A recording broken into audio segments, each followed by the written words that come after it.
Hi എല്ലാവർക്കും നമ്മുടെ പുതിയ വീഡിയോയിലേക്ക് സ്വാഗതം. അപ്പോൾ ഞാനിന്ന് എൻ്റെ ലൈഫിൽ അല്ലെങ്കിൽ ഞാൻ ഫേസ് ചെയ്ത ഇന്നത്തെ ദിവസത്തിൽ ഫേസ് ചെയ്ത ഒരു സംഭവത്തിനെ പറ്റിയിട്ടാണ് സംസാരിക്കാനായിട്ട് ഉദ്ദേശിക്കുന്നത്.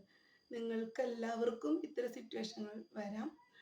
നമ്മളിന്ന് പോരണ വഴിക്ക് കൊടകര ടു ആളൂര് ഇതിൻ്റെ ഇടയിൽ ഏകദേശം പുത്തുകാവ് അമ്പലം ആ തിരിയണ അവിടേക്കൊന്നും എത്തണ്ട വഴിയമ്പലം റൂട്ട്. അപ്പോൾ അവിടെ വെച്ച് ഒരു വണ്ടി ആക്സിഡൻ്റ് ആയി. അപ്പോൾ ഞാൻ ആക്സിഡൻറ്റ് സംഭവിക്കണതൊന്നും ഞാൻ കണ്ടിട്ടില്ല. ഞാൻ കാണുന്നത് ഒരു എന്നെക്കാളും പ്രായം കുറഞ്ഞ ഒരു ലേഡി കരയണതാണ് കാണുന്നത്. റോഡിൻ്റെ നടുവിലാണ് അവർ കിടക്കുന്നത്. ഏകദേശം സെൻറ്റർ കാലുമ്മ ഇവരുടെ ബൈക്ക് ഉണ്ട്. കാലുമ്മ അതായത് വണ്ടിയുടെ താഴെയാണ് ഇവരുടെ കാല്. അപ്പോൾ ഞാൻ കൊടകരയിൽ ഇങ്ങോട്ട് വരാറുന്നു.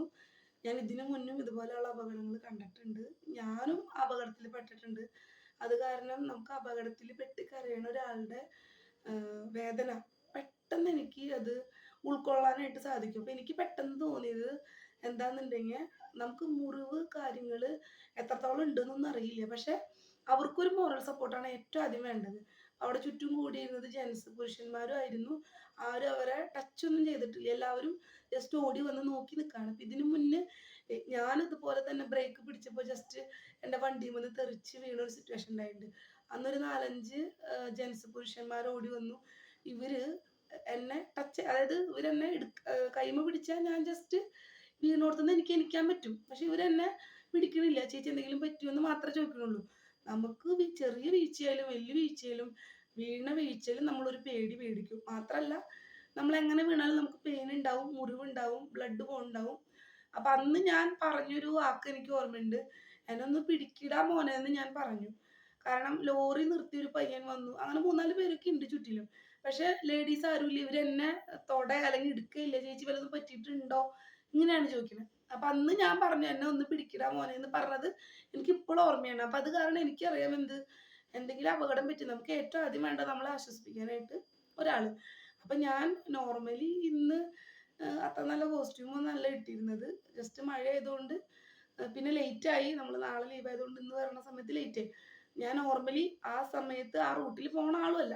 അപ്പൊ ഞാൻ ഇവർ കിടക്കണ കണ്ടു. ഞാൻ പെട്ടെന്ന് തന്നെ ഞാൻ എൻ്റെ വണ്ടി ഒതുക്കി വെച്ചു. അപ്പൊ എൻ്റെ വണ്ടിയുടെ കീയും ബാഗും ഒക്കെ വണ്ടിയുമ്പോൾ തന്നെ ഇരിക്കുകയാണ്. കീ ഒതുക്കി വെച്ച് ഓടി ഇവരുടെ അടുത്ത് ചെന്ന് ഇപ്പൊ ഒരു റോട്ടിലേക്കാണ് കിടക്കുന്നത്. ഞാൻ ഇവരെ കെട്ടിപ്പിടിച്ചിട്ട് ഞാൻ പറഞ്ഞു, എടാ ഒരു കുഴപ്പമില്ല, നീ പേടിക്കണ്ട. അപ്പൊ ഒരു ലേഡി ആണല്ലോ. അപ്പൊ ഞാൻ പറഞ്ഞു നീ പേടിക്കണ്ട. പക്ഷെ ഇവർക്ക് അറിയാണ്. കാരണം കാലുമക്കോടെയാണ് വണ്ടി. അപ്പൊ വണ്ടി ചേട്ടന്മാര് വന്നിട്ട് മാറ്റണുണ്ട്. ഞാൻ ഇവരെ ഓടി വന്ന് പിടിച്ചു. നീ കരയണ്ട, നീ പേടിക്കണ്ട, ഒന്നുമില്ല എന്ന് പറഞ്ഞില്ലേ. അപ്പോഴും ആള് കരയാണ്. അപ്പൊ ഞാൻ ആളെ ചേർത്ത് കെട്ടിപ്പിടിച്ചു. ഒന്നുമില്ല. വെള്ളം കൊടുക്കാനായിട്ട് ഞാൻ അവിടെ ഒരാളോട് വെള്ളം ചോദിച്ചപ്പോൾ അവർ എൻ്റെ അടുത്ത് പറഞ്ഞു, ചേച്ചി വെള്ളം കൊടുക്കാൻ പറ്റുമോ അറിയില്ല എന്ന് പറഞ്ഞു. അപ്പൊ ഞാൻ പറഞ്ഞു ആംബുലൻസ് ഒന്നും വെയിറ്റ് ചെയ്യണ്ട, നമുക്ക് കിട്ടിയ വണ്ടിയിൽ ഹോസ്പിറ്റലിൽ കൊണ്ടുപോവാം അങ്ങനെ പറഞ്ഞു. പക്ഷെ ഇവര് ഒരേ റൂട്ടിൽ പോയ 2 വണ്ടികൾ തമ്മിലായിരുന്നു ഇടിച്ചത്. അതായത് ഒരേ റൂട്ടിൽ പോയ ഒരു കാറും ഈ കുട്ടിയുടെ ബൈക്കും കൂടിയാണ് ഇടിച്ചത്. ഒരേ റൂട്ടിലാണ് മറ്റേ നമ്മുടെ ഹാൻഡിലുമെയാണ് കാറ് തട്ടിയത്. അപ്പൊ ഹാൻഡിലുമ തട്ടിയപ്പോ വീണു. കുറച്ച് ദൂരം ഇങ്ങനെ സ്ക്രാച്ച് ആയി പോയി. നമ്മൾ ഈ അപകടം കാണണില്ല കേട്ടോ. ഞാൻ ചെല്ലുമ്പോൾ ഇവര് കരയണമെന്നാണ് കണ്ടത്. അപ്പൊ ഞാൻ ഒന്നുമില്ലടാ നീ പേടിക്കണ്ട, ഒന്നുകൊണ്ട് പേടിക്കണ്ട, ഒന്നുമില്ല എന്ന് പറഞ്ഞു. എനിക്ക് തോന്നുന്നു ഞാൻ അവരുടെ നെറുകയിലും കുളത്തൊക്കെ ചുംബിച്ചു എന്നാ തോന്നണേ. കാരണം ഇവര് പേടിക്കുന്നത് കണ്ടപ്പോ എനിക്കും പേടി. നമുക്ക് ഓൾറെഡി വിഷമം ആ നേരത്ത് ഉണ്ടാവും. പക്ഷെ നമുക്ക് വിഷമം കാണിക്കാൻ പറ്റണ ഒരു സാഹചര്യം അല്ല അത്. അപ്പൊ ഞാൻ അവരുടെ അടുത്ത് പറയുന്നുണ്ട്, നിനക്കൊന്നും സംഭവിച്ചിട്ടില്ലടാ, നീ പേടിക്കണ്ട എന്ന് പറയുന്നുണ്ട്. അപ്പോൾ ഞാൻ പറഞ്ഞു നമുക്ക് ആംബുലൻസ് വെയിറ്റ് ചെയ്യണ്ട, എത്രയും പെട്ടെന്ന് കിട്ടിയ വണ്ടിയിൽ ഹോസ്പിറ്റലിൽ കൊണ്ടുപോകാം. അപ്പൊ ചുറ്റും ആൾക്കാരൊക്കെ ഉണ്ട് കേട്ടോ. പക്ഷെ ഏറ്റവും വലുത് നമ്മുടെ തട്ടിയ വണ്ടിക്കാരൻ തന്നെയാണ്. ഹോസ്പിറ്റലിലേക്ക് നമ്മളെ ആളും ആളുടെ വൈഫും കുട്ടിയും കൂടി ഉണ്ടായിരുന്നു കാറിൽ. ഞാൻ വണ്ടിയിൽ കയറിയതിന് ശേഷമാണ് അദ്ദേഹത്തിന്റെ വണ്ടിയാണ് തട്ടിയെന്ന് പറയാം അദ്ദേഹം തന്നെയാണ് പറഞ്ഞത്. പിന്നെ ഇവരും പറഞ്ഞു ചേച്ചി ഇവരുടെ വണ്ടി തന്നെയാണ് തട്ടിയെന്നുള്ളത്. പിന്നെ നമ്മൾ എന്തെന്നുണ്ടെങ്കിൽ ഞാൻ പെട്ടെന്ന് നോക്കുമ്പോൾ വണ്ടി വന്നിക്കണ്. ഇവരെ 1-2 സ്ത്രീകളൊക്കെ ഉണ്ട്. എനിക്ക് ഓർമ്മയില്ല ആരൊക്കെയാണ് വന്നത്, ആരൊക്കെയാണ് അവിടെ ഉണ്ടായ. ഒരു 10-50 പേര്, ഒരു ജനക്കൂട്ടം എന്നൊക്കെ പറയാം. നമുക്ക് ബസ് റൂട്ടാണ്. അപ്പൊ ഞാൻ നോക്കുമ്പോ എൻ്റെ വണ്ടി, എൻ്റെ താക്കോൽ ഇതൊക്കെ റോഡ് സൈഡിൽ ഇരിക്കുകയാണ്. ഞാൻ മാത്രമാണ് വണ്ടിയിൽ നിന്ന് ഇറങ്ങി ഇങ്ങോട്ട് ഓടി വന്ന് ഇവരെടുത്തപ്പോ ഞാൻ എൻ്റെ ഹെൽമെറ്റ് എൻ്റെ മുഖത്തുനിന്ന് മാറ്റി ഇങ്ങനെ ഒരു പയ്യന്റെ കയ്യിൽ കൊടുത്തു. അതെനിക്ക് ഓർമ്മയുള്ളൂ. പിന്നെ എന്താണ് സംഭവിക്കണേന്ന് പിന്നെ ഞാനെന്ന് പറഞ്ഞാൽ എന്ത് കാര്യത്തിലും അങ്ങനെ കയറി ഇടപെടും. എനിക്കങ്ങനെ പിറകോട്ട് മാറി നിൽക്കുന്ന ഒരു സ്വഭാവം എന്നെ സംബന്ധിച്ചില്ല. അതെന്താന്ന് എനിക്കറിയില്ല. ഇവിടെ ചേട്ടനൊക്കെ അക്കാര്യത്തിലൊക്കെ എന്നെ ചീത്ത പറയും. കാര്യം അങ്ങനെയാണ്. കാരണം വീട്ടീന്ന് ജോലിക്ക് പോയി കഴിഞ്ഞാൽ എന്തെങ്കിലുമൊക്കെ കാര്യങ്ങള് ല് ചെന്ന് പെട്ടിട്ടായിരിക്കും തിരിച്ചിങ്ങോട്ട് വരാം. അത് ഞാൻ മനഃപൂർവ്വം അറിഞ്ഞുകൊണ്ട് പെടുന്നതല്ല. പല പല കാര്യങ്ങളില് ഞാൻ അറിയാണ്ട് ഞാൻ ഇൻവോൾവ് ആവുന്നുണ്ട്. ക്യാമറ കാലുകൊണ്ടൊന്ന് തട്ടി. അതാണ് സ്റ്റാൻഡൊന്ന് തട്ടി. ഓക്കെ, അതാണ് ഒരു വൈബ്രേഷൻ വന്നത്. അപ്പൊ അങ്ങനെ നമ്മൾ എന്ത് ചെയ്തു, ഞാൻ ചുറ്റിലും നോക്കിയപ്പോൾ എനിക്ക് പരിചയമുള്ള ഒരു പയ്യൻ, നമ്മുടെ ഓഫീസിൽ തന്നെ വർക്ക് ചെയ്യണ, വേറെ ഓഫീസിൽ വർക്ക് ചെയ്യണ പരിചയമുള്ള ഒരു പയ്യൻ ഈ ആൾക്കൂട്ടത്തില്. അപ്പൊ ഞാൻ പെട്ടെന്ന് അവന്റെ അടുത്ത് പറഞ്ഞു, പേര് വിളിച്ചിട്ട് പറഞ്ഞുടാ, എന്റെ വണ്ടിയുമ്പോ താക്കോലുണ്ട്, എന്റെ ബാഗ് ഉണ്ട്. അപ്പൊ എനിക്കറിയാം ഈ ഹോസ്പിറ്റലിൽ എന്തായാലും ഞാൻ കൂടെ പോവാന്ന് വിചാരിച്ചിട്ടുണ്ടായിട്ടാ. കാരണം ഇവരെ എനിക്ക് പരിചയമില്ലെങ്കിൽ പോലും എനിക്ക് കാരണം വീട്ടിൽ ഹസ്ബൻഡ് ഉണ്ട്. അപ്പൊ പിന്നെ പിള്ളേര് വന്ന് തന്നെ ഇരിക്കേണ്ട പ്രശ്നമില്ല, വീട്ടിൽ ആളുണ്ട്. ഇതൊക്കെ എനിക്ക് ഓൾറെഡി അറിയണ കാരണം ഇല്ലെങ്കിലും ഞാൻ കൂടെ പോകും. അതാണ് എൻ്റെ കാര്യം. അങ്ങനെ എനിക്ക് നമ്മള് കാറിൽ ഞാൻ കയറി, ഇവരെ കയറ്റിയിരുത്തി. അപ്പൊ നോർമലി അപ്പൊ തന്നെ ഡോർ അടയ്ക്കണം. അപ്പൊ ഞാൻ എൻ്റെ വണ്ടി, എൻ്റെ താക്കോൽ, ഇതൊക്കെ എൻ്റെ മെമ്മറിയിലുണ്ട്. അപ്പോഴേക്ക് ആരോ ബാഗ് എനിക്ക് ഇങ്ങോട്ട് തന്നു. താക്കോല് വണ്ടിയും ഉണ്ടെന്ന് എനിക്കറിയാം. ഞാൻ എന്നിട്ട് നേരെ ഇവരുടെ കൂടെ തന്നെ പോയി. ശാന്തിയിലായിരുന്നു. ശാന്തിയിലേക്കാണ് നമ്മൾ കൊണ്ടുപോയത്, കൊടകര. അങ്ങനെ അവിടെ ചെന്നു. അവര് ബൈസ്റ്റാൻഡർ, പേര്, അഡ്രസ്, കാര്യങ്ങളൊക്കെ എഴുതി. ആക്സിഡന്റ് കണ്ടപ്പോൾ ഞാൻ ആക്സിഡന്റ് കണ്ടിട്ടില്ല. പക്ഷെ ബൈക്കും കാറാണ്. ഈ കാറുകാരൻ നമ്മുടെ കൂടെ വന്നിട്ടുണ്ട്. അപ്പൊ അങ്ങനെ ഹോസ്പിറ്റലിൽ നിന്നു. ദൈവസഹായം കൊണ്ട് അവർക്ക് അതായത് വീണപ്പോ പെയിൻ നന്നായിട്ടുണ്ട്. കാലിപ്പോഴും നല്ല വേദനയാണ്. അവരുടെ കാലിന്റെ കുറെ ഭാഗത്ത് ഇങ്ങനെ തൊലി പോയിട്ടുണ്ട്. തൊലി പോവാ മീൻസ് നോർമൽ ഉള്ള ഒരു തൊലി പോലല്ല. അത് നമുക്ക് ആ ആക്സിഡന്റ് സ്പോട്ടിൽ കണ്ടാൽ തന്നെ അറിയാം. സ്റ്റിച്ച് ഇടാൻ പറ്റണ മുറിവുകളും അല്ല. അപ്പൊ എക്സ്റേ എടുത്തു. എക്സ്റേയിൽ വേറെ കുഴപ്പമൊന്നുമില്ല. പക്ഷെ റെസ്റ്റ് എന്തായാലും വേണ്ട വരും. കാരണം ഇത് നമുക്ക് നോർമലി നമ്മൾ വെറുതെ ഒന്ന് ഉറഞ്ഞു കഴിഞ്ഞാൽ അതിങ്ങനെ കൂടി ഇങ്ങനെ വരും. പക്ഷെ ഇത് അങ്ങനെയല്ല. ഇത്തിരി കൂടെ ആഴത്തേക്ക് തൊലി പോയി. അത് സ്റ്റിച്ച് ഇടാനും പറ്റില്ല. ഇത്തിരി ആഴ്ന്ന് തൊലി പോയിട്ടുണ്ട്. നമുക്ക് ആ നേരത്ത് കണ്ടപ്പോൾ നമുക്ക് മനസ്സിലായി. അതിന് മാത്രം അവർക്ക് പെയിനും ഉണ്ട് കേട്ടോ. ഈ കുട്ടിയുടെ ഫാദർ ജൂബിലി മിഷനിൽ ഐസിയുലാണ്. ഇവര് വൈകുന്നേരം അച്ഛൻ്റെ കൂടെ ബൈസ്റ്റാൻഡറായിട്ട് പോവാനായിട്ട് വീട്ടിൽ നിന്ന് ഇറങ്ങിയതാണ്. അതാണ് ഏറ്റവും വലിയ വിഷമം. കൊടകര വണ്ടി വെച്ച് ട്രാൻസ്പോർട്ടിൽ പോയാൽ നേരെ ജൂബിലി മിഷനിലേക്ക് പോകാമല്ലോ. ഇവര് അങ്ങനത്തെ ഒരു സിറ്റുവേഷനിൽ കഴിഞ്ഞ ദിവസം ബൈസ്റ്റാൻഡറായിട്ട് പോയി എന്ന് പറഞ്ഞു. അപ്പൊ ആ സമയത്താണ് ഇത് സംഭവിക്കുന്നത്. അപ്പൊ ഞാൻ അങ്ങനെ ഹോസ്പിറ്റലിൽ എത്തിയപ്പോൾ തന്നെ ഞാൻ പറഞ്ഞല്ലോ, പരിചയത്തിലുള്ള ഒരു പയ്യനെ ഈ ആൾക്കൂട്ടത്തിൽ കണ്ടു എന്നുള്ളത്. ആള് പിന്നാലെ നമ്മുടെ വണ്ടിയും കൊണ്ടുവന്ന് താക്കോല് എനിക്ക് തരും ചെയ്തു. അപ്പൊ കുറച്ചു നേരം അവിടെ നിൽക്കുകയും ചെയ്തു. അത് കഴിഞ്ഞ് കുഴപ്പമൊന്നുമില്ല എന്നാണ് പാവം പോയി. അത് കഴിഞ്ഞ് ഈ കുട്ടിയുടെ വീട്ടിൽ വിളിച്ചു പറഞ്ഞു. ഹസ്ബൻഡും മറ്റാൾക്കാരൊക്കെ വന്നതിന് ശേഷമാണ് ഞാൻ ഇങ്ങോട്ട് തിരിച്ച് പോകുന്നത്. അപ്പൊ നീ വീട്ടിലേക്ക് വിളിച്ചപ്പോൾ തന്നെ ചേട്ടൻ്റെ എനിക്ക് ചീത്ത കിട്ടിയിട്ടുള്ള കാര്യം പറയാലോ, മറച്ചു വെച്ചിട്ട് കാര്യമൊന്നുമില്ല. അപ്പൊ ആള് പറഞ്ഞു ഇന്നും വയ്യാവേലി. അതിന്റെ അർത്ഥം ഞാൻ എല്ലാ ദിവസവും വയ്യാവേലി ഒപ്പിക്കും എന്നല്ല. എൻ്റെ ഒരു ഇത് വെച്ചിട്ട് എന്തെങ്കിലുമൊക്കെ പ്രശ്നങ്ങൾ ഒന്നില്ലെങ്കിൽ മറ്റുള്ളവരുടെ, അല്ലെങ്കിൽ എൻ്റെ, അല്ലെങ്കിൽ ഞാൻ ഇടയ്ക്ക് ലൈവ് ഇടുമ്പോൾ ലൈവിൽ പറയാറുണ്ട് എന്ത് ഏണി വെച്ചിട്ട് എൻ്റെ തലയിൽ വന്ന് വീഴുന്നു. അതങ്ങനെയാണ്. ഞാൻ നേരെ പോയാലും എനിക്ക് വരാനുള്ളത് എൻ്റെ മുന്നിൽ ദൈവം എനിക്ക് കാണിച്ചു തരും. ഞാൻ എല്ലാത്തിലും കയറി ഇടപെടുകയും ചെയ്യും. എന്നെ അങ്ങനെ ആര് പിന്നോട്ട് ആക്കിയാലും ഞാൻ അങ്ങനെ പിന്മാറണ ആളല്ല. അത് അധികം ആർക്കും അറിയില്ല. എന്നെ പേഴ്സണലി നന്നായിട്ട് അറിയണ ആൾക്കാർക്ക് അറിയൂ എന്ത് ഇങ്ങനത്തെ കുറെ കാര്യങ്ങള് ലീന ഒപ്പിക്കും എന്നുള്ളത്. ഇപ്പൊ എന്തെങ്കിലും പ്രശ്നം ഒരാൾക്കുണ്ടെങ്കിൽ അത് എൻ്റെ അടുത്ത് പറഞ്ഞാൽ ഞാനത് സെറ്റായിട്ട് തീർത്തു കൊടുക്കും. പക്ഷെ എൻ്റെ പേഴ്സണൽ കാര്യങ്ങൾ എനിക്ക് സത്യം പറഞ്ഞാൽ തീർക്കാൻ പറ്റണില്ല, അല്ലെങ്കിൽ തീർക്കാൻ ആരുമില്ല. അങ്ങനത്തെ ഒരു അവസ്ഥയാണ്. നമ്മുടെ സ്വന്തം കാര്യങ്ങൾ നമുക്ക് അങ്ങനെയല്ലേ, മറ്റുള്ളവരുടെ കാര്യങ്ങളൊക്കെ തീർക്കാനും പ്രശ്നപരിഹാരത്തിനൊക്കെ നമ്മൾ വെൽ സെറ്റാണ്. നമ്മുടെ കാര്യം വരുമ്പോൾ നമ്മളിങ്ങനെ ഗ്ലൂമി ആയിട്ടിരിക്കും. ഈശ്വര എന്ത് ചെയ്യും. ഞാൻ നോർമലി ഒരു ജോക്കിന് പറഞ്ഞതാണ്. ഒട്ടുമിക്ക ആൾക്കാരുടെ കാര്യം എങ്ങനെയാണ്, മറ്റുള്ളവരുടെ കാര്യങ്ങളൊക്കെ സെറ്റാക്കി കൊടുക്കും. അവനവൻ്റെ കാര്യം നമ്മൾ കേട്ടിട്ടില്ലേ, ഡോക്ടറുടെ അമ്മ കുഴിത്തേ ചാവുന്നു. ഡോക്ടർ മറ്റുള്ളവരെയൊക്കെ ചികിത്സിക്കും, പക്ഷെ ഡോക്ടറുടെ അമ്മേനെ നോക്കാൻ ഡോക്ടർക്ക് നേരം ഉണ്ടാവില്ല. അതുപോലെ അപ്പോൾ ഞാൻ പറഞ്ഞു വന്നത്, ഇതിന് മുന്നേ ഞാനൊരു ആക്സിഡന്റ് കണ്ടിട്ടുണ്ട്. അപ്പൊ അത് അതും കണ്ടതല്ല. ഇപ്പൊ ഇന്നത്തെ പോലെ തന്നെ നമ്മൾ യാത്ര ചെയ്യണ റോട്ടിൽ ഒരു ആക്സിഡന്റ് ആയിട്ടൊരു പയ്യൻ, ആ പയ്യനൊന്നില്ല, അവൻ മരണപ്പെട്ടു. അപ്പോൾ അവനെ നമ്മൾ കയ്യിലെടുക്കുമ്പോൾ അവൻ്റെ കണ്ണിൻ്റെ സ്ഥാനത്ത് കണ്ണേ ഇല്ല. നമ്മൾ അന്ന് അനുഭവിച്ചൊരു വേദന. കാരണം ഇദ്ദേഹം മരിച്ചു എന്ന് ഞങ്ങൾക്ക് അറിയില്ലായിരുന്നു. നമ്മൾ എടുത്തു, 2-3 പോലീസ് സ്റ്റേഷനിൽ വിളിച്ച് പറഞ്ഞു. അത് സെന്റ് ജെയിംസിൽ പോട്ട നമ്മുടെ പനമ്പള്ളി കോളേജിന്റെ ഫ്രണ്ടിലായിരുന്നു അപകടം. അതൊരു നൈറ്റ് 8 o'clock 8 മണിയൊക്കെ ആയി കാണും. അപ്പോൾ നമ്മൾ അവരെ എടുത്ത് നമ്മുടെ വണ്ടിയിലല്ല, വേറൊരു വണ്ടിയിൽ, നമ്മുടെ വണ്ടിയിൽ അന്ന് അത് നമ്മൾ കാറിലാണ് പോയത്. പക്ഷെ നമുക്ക് വണ്ടിയിൽ വേറെ കുറെ സാധനങ്ങളൊക്കെ കാരണം ഒരു രോഗീനെ എടുത്ത് കൊണ്ടുപോകാൻ മാത്രമുള്ള ഇത് നമ്മുടെ കാറിൽ സ്പേസ് കാര്യങ്ങൾ ഉണ്ടായിരുന്നില്ല. അപ്പൊ നമ്മൾ നമ്മുടെ റിലേറ്റീവ്സ് ഒക്കെ കൂടി ഇദ്ദേഹത്തിനെ ആശുപത്രിയിൽ എത്തിച്ചു. പക്ഷെ രക്ഷപ്പെടുത്താൻ പറ്റിയില്ല. അതാണ്. അപ്പൊ അന്ന് അന്ന് ഞാൻ കരുതിയത് ഒരു തുണ്ട് ജീവനെങ്കിലും ബാക്കി ഉണ്ടെങ്കിൽ അത് നമ്മൾ കാരണം കിട്ടട്ടെ, നമ്മൾ കാരണം കിട്ടാതിരിക്കരുത്. പക്ഷെ അന്ന് എനിക്ക് ഏറ്റവും വിഷമം ഉണ്ടായത് ഒരു 100-150 പേര് ഓൺ ദി സ്പോട്ട് ലൈറ്റ് ഒക്കെ ഇട്ട് ഈ പയ്യൻ നടു റോട്ടിൽ കന്നടിച്ച് കിടക്കുകയാണ്. ഒരാളും ഇദ്ദേഹത്തിനെ തൊടണില്ല. കാരണം ഇടിച്ച വണ്ടി നിർത്താണ്ട് പോയി. അതാണ്, ഇടിച്ച വണ്ടി അന്ന് നിർത്താണ്ട് പോയിട്ടുണ്ട്. അപ്പൊ എന്നാലും അതായത് നമുക്ക് ഇന്നത്തെ കാലത്ത് പണ്ടത്തെ പോലെയല്ല. നമുക്ക് എന്ത് ആക്സിഡന്റ് കാര്യങ്ങൾ വന്നാലും അപ്പൊ നിങ്ങൾ സ്റ്റേഷനിൽ വിളിച്ച് പറയാ, പോലീസുകാർ ഓൺ ദി സ്പോട്ട്. വലിയ അപകടമൊക്കെ ആരും ഇല്ലാന്നുണ്ടെങ്കിൽ ഒക്കെ നമുക്ക് അതിനുള്ള കാര്യങ്ങളൊക്കെ ഇന്നത്തെ കാലത്തുണ്ട്. നമ്മൾ ഒരു ജീവനും നമ്മൾ നിസ്സാരമായിട്ട് കരുതരുത്. നാളെ നിങ്ങൾക്കും വരാവുന്ന ഒരു സംഭവമാണ് ഇത്. ഇപ്പൊ ആ കുട്ടിക്ക് ദൈവം സഹായിച്ച് വേറെ പ്രശ്നങ്ങളൊന്നുമില്ല, ഡിസ്ചാർജ് ആയി. വേദനയുണ്ട്, കാലുമ്മ തൊലി അങ്ങോട്ട് പോയിട്ടുണ്ട്. തൊലി പോവാന്ന് പറഞ്ഞാൽ നോർമൽ രീതിയിലുള്ള തൊലി പോക്കല്ല, അത് നല്ല ആഴത്തിൽ തന്നെയാണ്. കാരണം ഞാനത് കണ്ടിട്ടുള്ളത്. അപ്പൊ ആള് വീടെത്തിട്ട് എന്നെ വിളിച്ചു പറഞ്ഞു ഓക്കെ.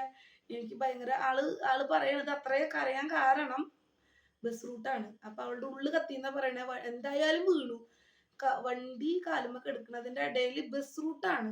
നിങ്ങൾക്കറിയാലോ കൊടകരയിൽ ആളൂർക്ക് വരണ ബസ് റൂട്ടിൽ എത്രത്തോളം തിരക്കുണ്ടാവുന്നു. അതും നമുക്കൊരു 4 മണി 5 മണിയാണ് സമയം ഏകദേശം. കറക്റ്റ് എനിക്കൊരു അറിയണില്ല, 4:25 തോന്നുന്നു ഹോസ്പിറ്റലിൽ നമ്മൾ കൊടുത്തിറങ്ങുന്ന സമയം. അപ്പൊ ആ സമയത്ത് നല്ല തിരക്കുള്ള സമയമാണ്, സ്കൂളും തുറന്നു. അപ്പോ ഇവരുടെ ചിന്ത എന്താന്നുണ്ടെങ്കിൽ വണ്ടികൾ വരോ എന്നുള്ളൊരു ചിന്തയാണ്. ആള് പേടിച്ചു. പക്ഷെ ഞാൻ അവർക്ക് ഭയങ്കര മോറൽ സപ്പോർട്ട് കൊടുത്തു എന്നാണ് ആള് ഡിസ്ചാർജ് ആയിട്ട് എന്നെ വിളിച്ച് പറഞ്ഞത്. ചേച്ചി എനിക്ക് ശരിക്കും, ചേച്ചി എന്നെ വന്ന് കെട്ടിപ്പിടിച്ച് ഉമ്മൊക്കെ തന്നപ്പോ ദൈവം ഇറങ്ങി വന്ന പോലെ എന്ന് എൻ്റെ അടുത്ത് പറഞ്ഞു. പക്ഷെ ഞാനിതൊന്നും എന്താ പറയാ, ഇതെനിക്ക് അവരങ്ങനെ എൻ്റെ അടുത്ത് പറയണമെന്നോ അല്ലെങ്കിൽ നാളെ എനിക്ക് ഇതുകൊണ്ട് മറ്റുള്ള ആൾക്കാർ എന്നെ നന്ദി പറയുന്നോ അങ്ങനെ ഒന്നും കരുതിട്ട് ചെയ്യുന്നതല്ല. സത്യത്തില് ഞാൻ ഇന്നിട്ട കോസ്റ്റ്യൂം ഞാൻ അങ്ങനെ മഴയായതുകൊണ്ട് ഇട്ടതാണ്. എനിക്കിന്ന് വേറെ എവിടെയും ഇറങ്ങാനില്ല, ഞാൻ ഈ വേഷമിട്ട് വേറെ എവിടെയും പോവില്ല എന്ന് കാലത്തോട് പോയപ്പോ ചേട്ടനെ കളിയൊക്കെ ചെയ്തു. കാരണം എന്തിട്ട് കോലത്തില നീ പോണേ അങ്ങനെ എൻ്റെ അടുത്ത് ചോദിച്ചു. അപ്പൊ ഞാൻ പറഞ്ഞു ഞാൻ ഇന്നിങ്ങനെ പോയാൽ കുഴപ്പം, ഇങ്ങനെയൊക്കെ പറഞ്ഞിട്ടാണ് ഞാൻ പോണത്. കാരണം എനിക്ക് വേറെ എവിടെയും പോവാനില്ല. നമുക്ക് കംഫർട്ട് അല്ലാത്ത ചില വേഷങ്ങൾ ധരിക്കുമ്പോൾ നമ്മൾ ഇത്തിരി ഉൾവലിഞ്ഞ് നിൽക്കുമല്ലോ. സത്യത്തില് ഇന്ന് അതാണ്, ഞാനൊരു ജീൻസ് ഷർട്ടാണ് ഇട്ടിരുന്നത്. അപ്പൊ ഞാൻ വല്ലപ്പോഴേ ഇടുള്ളൂ. പിന്നെ ഞാൻ ചേട്ടൻ്റെ അടുത്ത് പറഞ്ഞു ഞാൻ വേറെ എവിടെയും പോണില്ല, എനിക്ക് ഇന്ന് ഓഫീസിൽ ഇത്തിരി ഓവർ വർക്കൊക്കെ ഉണ്ട്, അത് കഴിഞ്ഞ് ഞാൻ ഇങ്ങോട്ട് പോരും. സത്യത്തില് നമ്മൾ എന്നിട്ട് ഹോസ്പിറ്റലിൽ പോയി അവിടെ നിന്ന് അവരുടെ വീട്ടുകാരൊക്കെ വന്നിട്ടാണ്, ഹസ്ബൻഡ് കാര്യങ്ങളൊക്കെ വന്നിട്ടാണ് ഞാൻ പോകുന്നത്. ദൈവം സഹായിച്ചിട്ട് ആ കുട്ടിക്ക് ഒരു കുഴപ്പമില്ല. അവർ വിളിച്ച് നമ്മൾ നന്ദി കാര്യങ്ങളൊക്കെ പറഞ്ഞപ്പോൾ ഞാനും ഇതുപോലെ റോട്ടിൽ ഇതുപോലെ വീണെനിക്ക് ഇത്രയും പേടിക്കേണ്ടതൊക്കെ കാര്യങ്ങളൊന്നും വന്നിട്ടില്ലെങ്കിലും ഇതിന് മുന്നേ വീണപ്പോൾ ഈ പറഞ്ഞ പോലെ എന്നെ ആരും വന്ന് പിടിക്കാത്തൊരു ഫീലിങ്സ് എനിക്കന്ന് ഉണ്ടായിരുന്നു. അത് കാരണമാണ് എനിക്ക് പെട്ടെന്ന് ഞാൻ അല്ലെങ്കിലും ഇതൊരു ലേഡി അല്ലെങ്കിലും കഴിഞ്ഞ ദിവസം ഞാൻ നമ്മുടെ ആളൂര് വെച്ച് ഒരു പട്ടി, അപ്പൊ ഞാൻ മഴയുള്ള സമയത്ത് ഒരു പട്ടി റോഡിന്റെ റൈറ്റ് സൈഡിൽ നിന്ന് ഓടാൻ നിൽക്കുന്നുണ്ട്. ഞാൻ പോണുണ്ട്, മഴയുണ്ട്, തൊട്ട് മുന്നിൽ ഒരു ചേട്ടൻ പോണുണ്ട്. ഈ പുള്ളിക്കാരൻ ഹെൽമെറ്റ് വെച്ചിട്ടില്ല. നമ്മുടെ കൊടകര തന്നെ ഉള്ള ഒരു കള്ള് ഷാപ്പിലേക്ക് കള്ളളക്കാൻ ആളുടെ വണ്ടിയുമ്പോ കള്ളുണ്ട്, നമ്മുടെ തെങ്ങിന്റെ ചെത്തുകാരനായിരിക്കും. അപ്പൊ ഇയാളുടെ വണ്ടിയുടെ ബാക്കിലും ഫ്രണ്ടിലൊക്കെ കള്ളിന്റെ വലിയ ടീനൊക്കെ ഉണ്ട്. ഈ പട്ടി അവിടെ നിൽക്കുന്നുണ്ട്, ഓടാൻ പോണേ. എനിക്ക് മനസ്സിലായി ഇത് ഓടും, ഇങ്ങോരെ തട്ടും. ഞാൻ ഇച്ചിരി പുറകിലാണ്. പക്ഷെ ഞാൻ എന്ത് ചെയ്തു, ഞാൻ ബ്രേക്ക് പിടിച്ച് വണ്ടി നിർത്തി. അപ്പൊ എന്റെ പിന്നിൽ ഇഷ്ടംപോലെ വണ്ടികളുണ്ട്. ഞാൻ ബ്രേക്ക് പിടിച്ച് വണ്ടി നിർത്തി. പട്ടി വന്നു, ഇയാളെ തട്ടി, ഇയാള് വീണു. കള്ളുപാത്രമൊക്കെ റോട്ടിൽ പോയി. ഹെൽമെറ്റ് വെച്ചിട്ടുണ്ടായില്ല, വണ്ടി അടക്കം വീണു. പക്ഷെ ചേട്ടനൊന്നും സംഭവിച്ചില്ല. കാരണം പുരുഷന്മാരാകുമ്പോൾ പെട്ടെന്ന് എസ്കേപ്പ് ചെയ്ത് ചാടാനൊക്കെ അവർക്ക് ഇത്തിരി കൂടെ ലേഡീസിനേക്കാളും ഇതുണ്ട്. പിന്നെ പട്ടി ഇങ്ങനെ ഓടി വന്നു, തട്ടി. ആ ചേട്ടൻ നേരെ പോണ പട്ടി ഓടി വന്നു. പട്ടിയുടെ പുറം പൊളിഞ്ഞിട്ടുണ്ട്, ഭയങ്കര ഒരു സൗണ്ട് ഉണ്ടായി. അപ്പൊ ഞാൻ ഇറങ്ങി വന്ന് വണ്ടി ഞാൻ എടുത്ത് നേരെ വെച്ചു കൊടുത്തു. പക്ഷെ ആ ചേട്ടൻ ഇറങ്ങി, ചേട്ടൻ ഒരു കുഴപ്പമില്ല, ആള് ഹെൽമെറ്റും കൂടി വെച്ചിട്ടില്ല, അത് ആലോചിക്കണേ. വേറെ പ്രശ്നങ്ങളോ കാര്യങ്ങളൊന്നും ഇല്ല. അപ്പൊ ഞാനന്ന് വണ്ടി പിടിച്ച് നിർത്തി. പെട്ടെന്ന് എനിക്ക് തോന്നി വണ്ടി നിർത്താൻ, പട്ടി അയാളെ എന്തായാലും തട്ടും. അപ്പൊ വണ്ടി നിർത്തി. പിന്നിലുള്ള വണ്ടിക്കാരെന്നെ ചീത്തയും പറയുകയും ചെയ്തു. കാരണം പിന്നിൽ വണ്ടികൾ വരുന്നുണ്ട്. ഞാൻ ചടയിൽ നിന്ന് നിർത്തുമ്പോൾ പിന്നീത്തെ വണ്ടിക്കാർ എന്താണാവോന്ന് വിചാരിക്കും. നമ്മൾ നോർമൽ ഒരു 30-35 സ്പീഡിൽ പോണ ഒരു സമയമായിരുന്നു ആ സമയത്ത്. അപ്പൊ അപകടങ്ങൾ എപ്പോൾ വേണമെങ്കിലും ആർക്ക് വേണമെങ്കിലും വരാം. നമ്മൾ എന്തെങ്കിലും ഒരു അപകടം കണ്ടു കഴിഞ്ഞാൽ ഏറ്റവും ആദ്യം നമ്മൾ അവർക്കൊരു സപ്പോർട്ട് കൊടുക്കുക. കാരണം എത്ര ആൾക്കാരാണ് ടെൻഷൻ അടിച്ച് ഒരു ഒരു സെക്കൻഡ് നമ്മുടെ ഒരു വാക്ക് മതി എന്തെങ്കിലും വലിയ ഇഷ്യൂലേക്ക് പോകാനുണ്ടെങ്കിൽ അതിൽ നിന്ന് നമ്മൾ രക്ഷപ്പെടുത്തി കൊണ്ടുവരണമെന്നുണ്ടെങ്കിൽ നമ്മുടെ ഒരൊറ്റ വാക്ക് കൊണ്ട് അത് നമുക്ക് സാധിക്കും. ആ കുട്ടി ഞാൻ ഡാന്നാണ് ആ കുട്ടീനെ വിളിച്ചത്. ഞാൻ എന്തുകൊണ്ട് ഡാന്ന് വിളിച്ചു എന്ന് പോലും എനിക്കറിയില്ല. ഞാൻ ആരും അങ്ങനെ സ്ത്രീകളെ ഞാൻ പ്രത്യേകിച്ച് ഡാന്ന് വിളിക്കാറില്ല. പക്ഷെ ഞാൻ അവരോട് പറഞ്ഞു, എടാ നീ പേടിക്കണ്ട, ഒന്നുമില്ല നിനക്ക്. പക്ഷെ അവള് കരയാണ്. അപ്പൊ ഞാൻ കെട്ടിപ്പിടിച്ചു ഒന്നുമില്ല. ഞാൻ നെറുകയില് വരെ മുത്തം കൊടുത്തു. ആളുടെ എനിക്ക് ഇപ്പോഴും ഓർമ്മയുണ്ട്, തലമുടി ഒന്നും ആളുടെ ഉണങ്ങിയിട്ടില്ല. കാരണം വീട്ടിൽ നിന്ന് കുളി കഴിഞ്ഞ ആളെ ഇറങ്ങണ സമയമാണ്. ഞാൻ ഒന്നുമില്ലടാ നീ പേടിക്കണ്ട, പേടിക്കേണ്ടിരിക്കുന്നു ഞാൻ പറയുന്നുണ്ട്. അപ്പൊ ആള് ഇപ്പൊ വീടെത്തിട്ട് പറഞ്ഞു, ചേച്ചി എനിക്ക് ഭയങ്കര ആ സമയത്ത് ഇപ്പൊ നമ്മളായാലും പെട്ടെന്ന് അപകടം, നോർമലി ആൾക്കാർക്ക് അപകടം വന്ന് കെടുക്കണ ആൾക്കാരെ തൊടാനൊക്കെ പേടിയാണ്. അതെന്താന്ന് എനിക്കറിയില്ല. പക്ഷെ നമ്മൾ ആരും അങ്ങനെ പേടിക്കേണ്ട കാര്യമില്ല. നമ്മുടെ ആരും ആയിക്കോട്ടെ, നമ്മുടെ ആരുമല്ല, നമ്മുടെ ശത്രു ആയിക്കോട്ടെ, പക്ഷെ നമ്മളൊരു അപകടം വന്ന് റോട്ടിൽ ഒരാൾ കെടുക്കണമെങ്കിൽ നമ്മൾ അവർക്ക് ഒരു മോറൽ സപ്പോർട്ട് നമ്മൾ കൊടുക്കാം. നമ്മുടെ ഒരു വാക്ക് മതി അവരെ ഒരു പക്ഷെ ജീവിതത്തിലേക്ക് തിരിച്ചു കൊണ്ടുവരാനായിട്ട്. പിന്നെ വേറെ പ്രശ്നങ്ങൾ കാര്യങ്ങളൊന്നുമില്ല. അവർ ഡിസ്ചാർജ് ആയി. പിന്നെ പെയിൻ പെട്ടെന്ന് അങ്ങനെ മാറില്ലല്ലോ, നമുക്കറിയാലോ. നമുക്കൊരു ജസ്റ്റ് വീഴാന്ന് പറഞ്ഞാൽ വണ്ടിയിൽ നിന്നായാലും ഞാൻ തന്നെ പേരാമ്പ്ര ഒരു ലോറി വരണ കണ്ടപ്പോൾ ഞാൻ പെട്ടെന്ന് ബ്രേക്ക് പിടിച്ചതാണ്. ഞാൻ ഇത്തിരി സ്പീഡ് കൂടുതൽ ഓടിക്കുന്ന കൂട്ടത്തിലാണ് ഞാൻ. അപ്പോൾ പെട്ടെന്ന് ഞാൻ ബ്രേക്ക് പിടിച്ചപ്പോൾ സർവീസ് റോട്ടിൽ കൂടെയാണ് പോയത്, ചരലായിരുന്നു. വണ്ടി വണ്ടി തന്നെയല്ല, ഞാൻ വണ്ടിയിൽ നിന്ന് തെറിച്ചു. ഞാൻ ഓപ്പോസിറ്റ് ഒരു ലോറി വരുന്നുണ്ടായിരുന്നേ. അകലേന്നേ ഞാൻ ബ്രേക്ക് പിടിച്ചു. ഞാൻ ഇത്തിരി സ്പീഡായതുകൊണ്ട് അകലേന്നേ ബ്രേക്ക് പിടിച്ചു. ചരലായിരുന്നു. ഞാൻ തെന്നി അവിടെ കാന പണിയുന്നുണ്ട്. ആ മൺകൂനയ്ക്കാണ് ഞാൻ തെറിച്ച് വീണത്. അപ്പൊ ഒരു കല്ലുമ്മ കൊണ്ടിട്ട് എൻ്റെ മുട്ട് പൊട്ടി. സ്റ്റിച്ച് ഇടാനുള്ള മുറിവൊന്നുമില്ല. അപ്പൊ അന്ന് എനിക്കറിയാം നമ്മൾ വീഴണ സമയത്ത് നമ്മുടെ ഒരു മാനസികാവസ്ഥ, നമുക്ക് എന്താ പറ്റിയെന്ന് നമുക്കറിയില്ല. നമുക്ക് പേടി വരും, നമുക്ക് ഭയം വരും. നമുക്ക് ആ സമയത്ത് നമ്മുടെ കൈമ ഇപ്പോ കൂടിയൊക്കെ പുരുഷന്മാരായിക്കോട്ടെ, അവർക്കൊരു ശരിയാണ്, ഒരു ലേഡീനെ ഓടി വന്ന് ടച്ച് ചെയ്യാനോ കെട്ടിപ്പിടിക്കാനോ പറ്റില്ല. പക്ഷെ അവർക്ക് കൈമ പിടിക്കാലോ. നമുക്ക് അത്തരം സമയത്ത് നമ്മളെ ഒരാൾ കൈമ പിടിക്കാനോ തോളിലൊന്ന് തട്ടാനോ ഉണ്ടെന്നുണ്ടെങ്കിൽ നമുക്ക് വളരെയധികം ആശ്വാസമായിരിക്കും. കാരണം പേടിച്ചിരിക്കുന്ന സമയം, ഒരു ആക്സിഡന്റ് നടക്കുന്ന സമയം, നമ്മുടെ വീട്ടുകാരൊക്കെ നമുക്ക് പിന്നീടെയാണ് വരുള്ളൂ. നമുക്ക് ആ നേരത്ത് നമുക്ക് ചുറ്റും കൂടിയുള്ളത് ആരാണോ അവര് തന്നെ നമുക്ക് നോർമലി നമുക്കൊരു വയറുവേദന വരണ പോലെയോ അല്ലെങ്കിൽ ഒരു വൊമിറ്റിങ് വരണ പോലെയോ ഒന്നും അല്ലല്ലോ. ആക്സിഡന്റ് എന്ന് പറഞ്ഞാൽ നമ്മൾ വിചാരിക്കാത്ത സ്പോട്ടിൽ സംഭവിക്കുന്ന കാര്യങ്ങളല്ലേ. ഹോസ്പിറ്റലിൽ എത്തിക്കഴിഞ്ഞിട്ടാണ് ഞാൻ അറിഞ്ഞത് എൻ്റെ കയ്യിൽ ക്യാഷുള്ള ബാഗ് എൻ്റെ വണ്ടിയിൽ ഇടിക്കലാണ്. എൻ്റെ ഫോണും പിന്നെ കുറച്ച് കാര്യങ്ങൾ മാത്രമേ എൻ്റെ ബാഗിലുള്ളൂ. പിന്നെ ഞാൻ പിന്നാലെ വന്ന പയ്യൻ എൻ്റെ വണ്ടി കൊണ്ട് ഹോസ്പിറ്റലിൽ വെച്ചിട്ടുണ്ടായിരുന്നു. പക്ഷെ അവനത് എൻ്റെ അടുത്ത് പറഞ്ഞു. ഞാനത് ഈ തിരക്കിൽ ശ്രദ്ധിച്ചിട്ടുമില്ല. തിരിച്ച് ആശുപത്രിയിൽ നിന്ന് ഇറങ്ങി ഞാൻ ഈ കുട്ടിയുടെ ഹസ്ബൻഡിൻ്റെ അടുത്ത് പറഞ്ഞു, എനിക്കൊരു ഓട്ടോ വിളിച്ച് തരുമോ, എൻ്റെ വണ്ടി നമ്മുടെ എവിടെയാണ് ആക്സിഡന്റ് നടന്ന സ്പോട്ടിലാണല്ലോ ഇരിക്കുന്നത്. അപ്പൊ അദ്ദേഹം എനിക്കൊരു ഓട്ടോ വിളിച്ച് തന്നു. ഞാൻ അങ്ങനെ ആക്സിഡന്റ് നടന്ന സ്പോട്ടിൽ എത്തിയപ്പോൾ എൻ്റെ വണ്ടി അവിടെ കാണാനില്ല. അപ്പോൾ ഞാൻ അവിടെ കടയിൽ ചോദിച്ചപ്പോൾ അവര് പറഞ്ഞു, വണ്ടി ചേച്ചി പിന്നാലെ തന്നെ ഒരു പയ്യൻ എടുത്ത് നിങ്ങളുടെ കൂടെ ആശുപത്രിക്ക് വന്നോളൂ. അപ്പൊ എനിക്ക് താക്കോല് കൊണ്ട് പയ്യൻ തരും ചെയ്തു. പക്ഷെ അവൻ എൻ്റെ അടുത്ത് പറഞ്ഞിട്ടുണ്ട്. പക്ഷെ ഞാനത് ഈ തിരക്കിൽ ഞാൻ ശ്രദ്ധിച്ചിട്ടില്ല. അപ്പൊ ഞാൻ ഇനിയിപ്പോ എന്ത് ചെയ്യും? പിന്നെ തിരിച്ച് വണ്ടി ഇരിക്കുന്നത് ശാന്തിയിലും ഞാൻ തിരിച്ച് വീണ്ടും 1 കിലോമീറ്റർ 1.5 കിലോമീറ്റർ കഷ്ടി ഉണ്ടാവുള്ളൂ. തിരിച്ച് വീണ്ടും ആ ആക്സിഡന്റിന്റെ സ്പോട്ടിലേക്ക് എത്തി. അപ്പൊ പിന്നെ എനിക്ക് തോന്നി ഈ കുട്ടിയുടെ വണ്ടി അവിടെ ഇരിക്കുന്നുണ്ട്. അപ്പൊ ഞാൻ അതിന്റെ താക്കോല് വണ്ടിമ കാണാത്തതുകൊണ്ട് ഇവരെ ആശുപത്രിക്ക് ഫോൺ വിളിച്ചു. അപ്പൊ അവര് പറഞ്ഞു ബാഗിൽ തന്നെയാണ്. അപ്പൊ ബാഗ് അവിടെ ഒരു കടയിൽ കൊടുത്തിട്ടുണ്ട്. അപ്പൊ അങ്ങനെ ഞാൻ ആളോട് ചോദിച്ചു, ഞാനെന്ന് വെച്ചാൽ ഈ വണ്ടി കൊണ്ട് അങ്ങോട്ട് വരട്ടെ. അപ്പൊ അവര് പറഞ്ഞു, ആ കുഴപ്പമില്ല ചേച്ചി വണ്ടി കൊണ്ട് പോകുന്നു. അങ്ങനെ ഈ വണ്ടി കൊണ്ട് തിരിച്ച് ആശുപത്രിയിൽ കൊണ്ടുവച്ചിട്ട് ഞാൻ എൻ്റെ വണ്ടി എടുത്ത് പോകുന്നു. അവര് കുഴപ്പമൊന്നുമില്ല. വണ്ടിക്ക് വേറെ വണ്ടിയുടെ മിററിനൊരു കംപ്ലൈന്റ്, പിന്നെ തട്ടീന്ന് പറയണ വണ്ടിക്കാരനും നമ്മളെല്ലാ കാര്യങ്ങൾക്കും ഹെൽപ്പ് ചെയ്ത് ഹോസ്പിറ്റലിൽ നിന്ന് പോരുന്നവർ അവരുടെ കൂടി ഉണ്ടായിരുന്നു. ബില്ല് കാര്യങ്ങളൊക്കെ അവർ സെറ്റിൽ ചെയ്തിട്ടുണ്ട്. ബാക്കി പ്രശ്നമൊന്നുമില്ല. പിന്നെ നമുക്ക് ഉള്ള വേദനയും ബുദ്ധിമുട്ടുകളും നമ്മൾ തന്നെ സഹിക്കേണ്ടതായിട്ട് വരും. അപ്പൊ ഇത് ഞാൻ പറഞ്ഞു ആളുടെ അടുത്ത് പേടിക്കണ്ട നീ, കാരണം കണ്ണില് വരാനുള്ളത് പിരുകത്തിൽ കൊണ്ടുവന്ന് ഇവർക്ക് വിഷമം എന്നുണ്ടെങ്കിൽ അച്ഛൻ ഓൾറെഡി ഹോസ്പിറ്റലിലാണ്. അച്ഛന് ബൈസ്റ്റാൻഡർ ആയിട്ട് നിൽക്കാൻ പോയതാണ്. അപ്പൊ ഇപ്പൊ നമുക്കും വയ്യാണ്ടായി. അപ്പൊ ആ ഒരു ഫീലിങ്സ് നമുക്കറിയാലോ. അപ്പൊ ഈ കുട്ടി വീണ് കിടന്നോർത്തൊന്നും പറഞ്ഞ എന്റെ അച്ഛ ഐസിയുലാണ്, എന്റെ അച്ഛ ഐസിയുലാണെന്നാണ് അവരും പറഞ്ഞത്. അപ്പം ഈ ഒരു കാര്യം പറയാനായിട്ടാണ് ഞാനിന്ന് വീഡിയോ ആയിട്ട് വന്നത്. മെയിനായിട്ട് പെട്ടെന്ന് ഇന്ന് നടന്ന ഇൻസിഡന്റ് ആയതുകൊണ്ട് എനിക്ക് തോന്നി ഇന്ന് തന്നെ പറയാം. അപ്പൊ നിങ്ങളും ലൈഫിൽ എന്തെങ്കിലും അപകടങ്ങൾ കാര്യങ്ങളൊക്കെ കണ്ടു കഴിഞ്ഞാൽ മാക്സിമം അവരെ ഹെൽപ്പ് ചെയ്യാനായിട്ട് ശ്രമിക്കാം. അത്രേ ഉള്ളൂ. നമുക്കൊരു വാക്ക് പറഞ്ഞതുകൊണ്ട് നമുക്കൊന്നും പോകാനില്ല. നമ്മുടെ ഒരു വാക്ക് അവർക്കൊരു ആശ്വാസമാണെന്നുണ്ടെങ്കിൽ നമുക്ക് എന്തുകൊണ്ട് ആ ഒരു വാക്ക് പറഞ്ഞുകൂടാ? അത്രേ ഉള്ളൂ. അപ്പോൾ ഓക്കെ, എല്ലാവർക്കും നന്ദി.